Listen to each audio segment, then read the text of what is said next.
నమస్తే. Welcome to our channel. ప్రస్తుతం మనతో సీనియర్ జర్నలిస్ట్ దాము బాలాజీ గారు ఉన్నారు. వారితో మాట్లాడదాం. సార్ నమస్తే సార్. నమస్తే.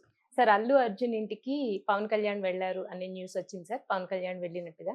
అయితే ఇంతకు ముందు ఏమొచ్చిందంటే అల్లు ఫ్యామిలీకి మెగా ఫ్యామిలీకి కొంచెం గొడవలున్నాయి, ఇష్యూస్ జరుగుతున్నాయి అన్నట్టు చాలా న్యూస్ వచ్చింది. అయితే ఇప్పుడు ఈ ఇష్యూతో వాళ్ళిద్దరి మధ్య సమస్యలు తొలగిపోయి మళ్ళా 2 ఫ్యామిలీస్ కలుస్తాయనే చెప్పుకోవాలా సార్? మామూలుగా ఫ్యామిలీస్‌లో విభేదాలు హ్మ్. అనేవి ఎప్పటికైనా గూడా అవి పర్మనెంట్‌గా ఏముండవు. రెండోదేందంటే మామూలుగా ఫిలాసఫీ భాషలో చెప్పాలంటే ఆహ్, కాంట్రడిక్షన్స్ ఉంటూనే ఫ్రెండ్‌షిప్ కూడా ఉంటది. హ్మ్. చాలా మన ఈవెన్ ఎవరి రిలేషన్‌షిప్స్‌లో అయినా ఉంటాయి. అవును. భార్యాభర్తల మధ్య కాంట్రడిక్షన్స్ ఉంటది. ఫ్రెండ్‌షిప్స్ హ్మ్. ఉంటది. అంటే కాన్ఫ్లిక్ట్ హ్మ్. ఉంటది. అట్ ద సేమ్ టైమ్ అంటే ఏది డామినేట్ చేసేస్తే ఒకవేళ కాన్ఫ్లిక్ట్ డామినేట్ చేసినప్పుడు మాత్రమే అది బ్రేక్ అవుతుంది గానీ, హ్మ్. మామూలుగా అయితే ఎనీ రిలేషన్‌షిప్స్‌లో అవుంటాయి. 2 ఉంటాయి. సో, ఎందుకంటే మనకి చాలా సార్లు నచ్చము. అలాంటిది హ్మ్. మన పక్క వ్యక్తి అన్ని సార్లు నచ్చకపోవచ్చు. హ్మ్. మాక్సిమం మనం కాంప్రమైజ్ అయ్యి వెళ్తుంటాం. సమాజం అయినా అంతే, వ్యక్తులైనా అంతే. సో, అలాగా వీళ్ళిద్దరి ఫ్యామిలీసు ఇంకా కలవలేని పరిస్థితయితే ఏం కాదు. హ్మ్. ఆహ్, క రెండోదేందంటే చాలా సార్లు ఏం జరుగుతుంటదంటే మనకి ఆహ్, చాలా కొట్టుకునే ఫ్యామిలీస్‌లో గూడా ఒక క్రైసిస్ వచ్చినప్పుడు మళ్ళీ దగ్గరకొస్తారు. అవును సార్. సో, అది ఫ్యామిలీ స్ట్రక్చర్‌లోనే అది ఉంటదనమాట. సో, అంటే ఏదైనా ఒక సీరియస్ క్రైసిస్ వచ్చినప్పుడు ఫైనల్‌గా నిలబడేది చాలా సార్లు నేను గమనిస్తే ఫ్రెండ్స్ కంటే కూడా ఫ్యామిలీస్ హ్మ్. నిలబడతారు. ఎందుకంటే అది స్ట్రక్చర్‌లో ఉన్న వెసులుబాటు. సో, అలాగా ఒక రకంగా హ్మ్.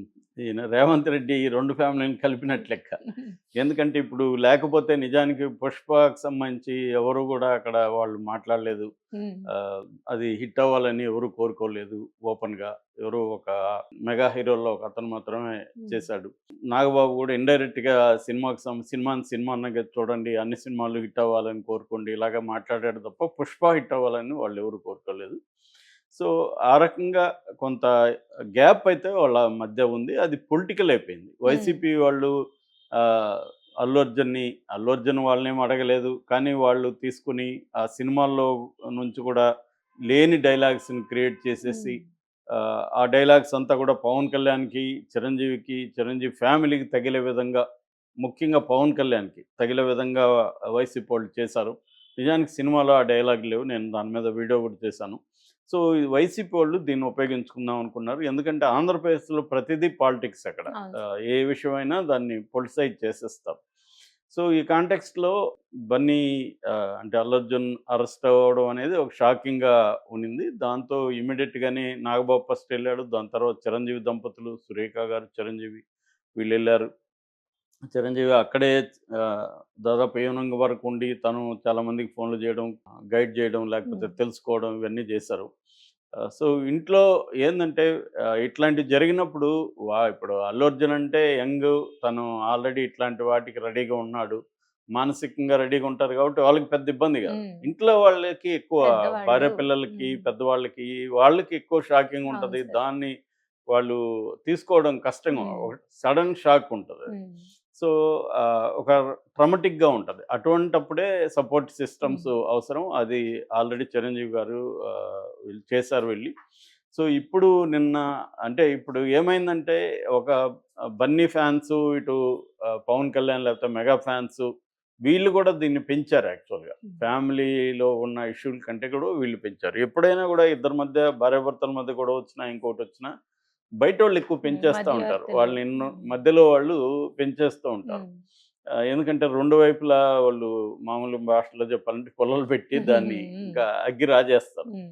సో, అలాగా వీళ్ళిద్దరి మధ్య నిజానికి ఉన్నదానికంటే కూడా బ్లో అప్ చేయడం అనేది కనిపిస్తుంది.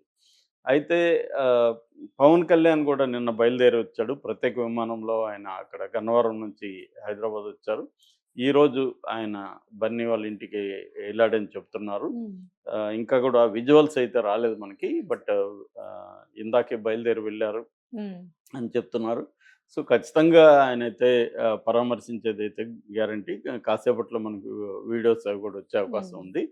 సో ఆయన సో ఇది కానీ జరిగితే ఇద్దరికి కూడా ఉపయోగమే. అంతే ఎందుకంటే ఎవరికైనా వీళ్ళ ఫ్యామిలీస్‌లో గొడవ అనేది ఇద్దరికి కూడా సినిమాలకి నష్టం.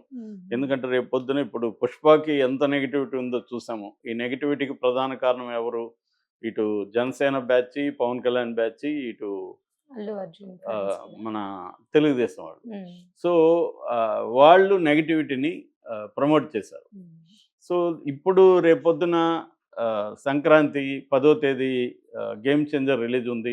గేమ్ చేంజర్‌కి కూడా కసిగా అల్లు అర్జున్ ఫ్యాన్స్ ఉమ్, దాన్ని నెగెటివ్ చేసే అవకాశం ఉంది. ఆల్రెడీ నెగటివిటీ స్టార్ట్ అయింది. ఎప్పుడైనా కూడా సినిమాలు ఏందంటే very very sensitive business model cinema అనేది. ఇంకోటి అయితే 4 రోజులు ఆగినా ఇబ్బంది ఉండదు. సినిమా ఉమ్, అట్లా కాదు. సినిమా అనేది ఒక మైండ్ గేమ్ లాగా ఉంటది. ఆడియన్స్ మైండ్‌ని ఈ సినిమా చూడాలి అని ప్రిపేర్ చేయడమే వెరీ ఇంపార్టెంట్. దాన్ని హైప్ అనండి, మార్కెటింగ్ అనండి ఏదైనా ఆడియన్స్ మైండ్‌లలో ఈ సినిమా మనం వెళ్లి చూడాలి అన్న ఒక ఫీలింగ్‌ని క్రియేట్ చేయాలి. ఆ క్యూరియాసిటీ క్రియేట్ వెళ్ళాలి అన్న ఒక ఫీలింగ్‌ని క్రియేట్ చేసి వాళ్ళ ఇంట్లో నుంచి డబ్బులు ఖర్చు పెట్టుకోవడానికి రెడీగా వాళ్ళని తయారు చేయాలి. ఈ బ్రెయిన్ వాషింగ్ అనేది మార్కెటింగ్‌లో ప్రధానమైన సూత్రం. ఇది ఎప్పుడైతే నెగెటివ్ మామూలుగా పాజిటివ్‌గా మనుషుల్ని ఇలా తయారు చేయడమే ఇవాళ ఉన్న కష్టం. ఎందుకంటే థియేటర్‌కి వచ్చి చూడాలంటే కదలట్లేదు జనం. ఎందుకంటే ఓటీటీలు వచ్చేసాయి. ఇది కూడా ఓటీటీలో 1 మంత్, 2 మంత్స్‌కి వస్తది. హాయిగా చూసుకుని బోలెడు కంటెంట్ ఉంది. దీనికి ఒక 1000, 2000 ఖర్చు పెట్టుకొని మనం వెళ్లి చూడాలా అన్న ఫీలింగ్ జనాల్లో ఉంది. అందుకని మామూలు సినిమాలకి ఎవరు థియేటర్‌కి రావట్లేదు. ఇలాంటిది అలాంటి వాళ్ళని థియేటర్‌కి రప్పించాలంటే ఎంతో ఖర్చు పెట్టాలి, ఎంతో వ్యూహం ఉండాలి, ఇవన్నీ ఉండాలి. అలాంటిది నెగెటివ్ మన సినిమాకి ఒక బ్యాచ్ నెగెటివ్‌గా తయారయ్యి, నెగెటివ్ స్ప్రెడ్ చేస్తే, నెగటివిటీని ఎదుర్కొంటూ పాజిటివిటీని స్ప్రెడ్ చేయడం అనేది వెరీ వెరీ ఛాలెంజింగ్ అవుతుంది. సో, అలాగా ఇప్పుడు రేపొద్దున 'రామ్ చరణ్' కూడా ఇది ప్రాబ్లమ్. ఎందుకంటే ఆల్రెడీ ఒక సెంటిమెంట్ ఉంది. మన 'రాజమౌళి' సినిమాలలో హీరోలు తర్వాత వాళ్ళకి గండం ఉంది. ఫెయిల్యూర్ గండం అని. అది కొంతవరకు ఎన్టీఆర్ దాటాడు. ప్రభాస్ కూడా ఫేస్ చేశాడు. ఆ గండం ప్రభాస్‌కి తగిలింది. అంటే ఆ గండం ఉంటదని నేను నమ్మట్లేదు గానీ చెప్తున్నాను. అలాంటిది సెంటిమెంట్స్ ఇండస్ట్రీలో బలంగా ఉంటాయి. సో, ఇతను 'ఆచార్యలో' చిన్న క్యారెక్టర్ చేశాడు గానీ ఇదే అతనికి 'త్రిబుల్ ఆర్' తర్వాత ఇంపార్టెంట్ ఫిల్మ్. సో, దీంట్లో గాని ఇప్పుడు నెగెటివ్ అయితే నెక్స్ట్ 'బుచ్చిబాబు' సినిమా మీద కూడా ఇది పడుతుంది. ఎందుకంటే ఇవాళ ఇంతకుముందంటే ఒక హీరోలు 10 సినిమాలు కూడా చేసిన సందర్భాలు 10, 15 కూడా చేసిన సందర్భాలు పర్ ఇయర్. ఇవాళ ఒక సినిమా చేయడానికి 2 ఏళ్ళు, 3 ఏళ్ళు మినిమమ్ పట్టేస్తుంది. సో, అది ఇంత చేసి అది వన్ ఫ్రైడే ఫైన్ డే బదులు వన్ ఫ్రైడే అది కొలాప్స్ అయిపోయిందనుకో, మొత్తం దీంట్లోకెళ్తుంది. దీని ఎఫెక్ట్ వాళ్ళ కెరీర్ మీద పడుతుంది. కన్‌ఫ్యూజన్ వస్తుంది. ఎలాంటి సబ్జెక్టులు తీయాలో అర్థం కాదు. ఇలాంటి అనేక సమస్యలొస్తాయి. అందుకని ఒక రకమైన ఈ సంక్షోభం అనే మాట కూడా పెద్దదే అల్లు అర్జున్‌కి. కాకపోతే వాళ్ళ యాంగిల్‌లో అది సంక్షోభమే. ఎందుకంటే అలాంటి వాళ్ళకి వన్ డే జైలుకి పోవడం కూడా పెద్ద ఇష్యూనే.